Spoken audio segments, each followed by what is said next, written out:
The old journal became my Bible.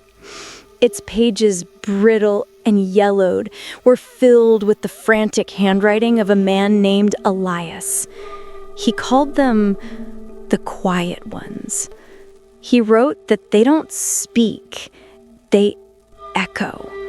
They absorb sounds, memories, even emotions, and reflect them back, twisted just enough to be wrong.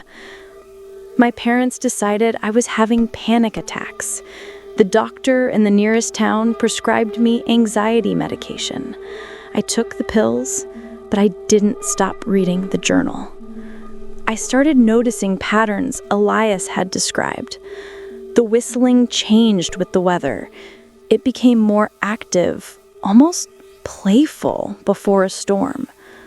On clear, moonless nights, it would stop completely, replaced by a silence so deep it felt like the forest was holding its breath, waiting. I began my own experiments. I stopped whistling. Instead, I started playing different sounds from my phone speaker near an open window at dusk.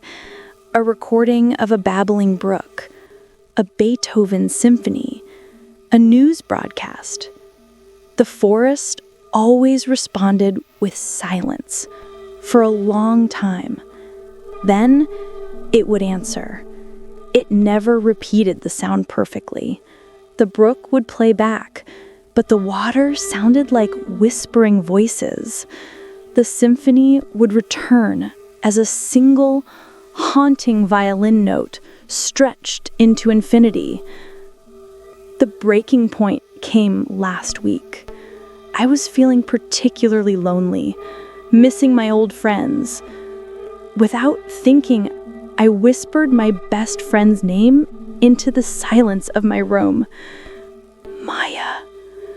2 nights later, the whistling didn't start. Instead, a new sound came from the woods. A voice. It was a patchwork of static and borrowed tones, but unmistakably familiar. It was my own voice calling out from the darkness, sounding scared and lost. Azealia, help me! It's Maya!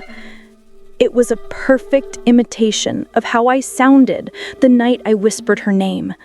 The quiet ones had taken my memory of Maya, my fear, my loneliness, and woven it into a trap. I pressed my hands against the window, tears streaming down my face, my own voice echoing back at me in a sickening plea.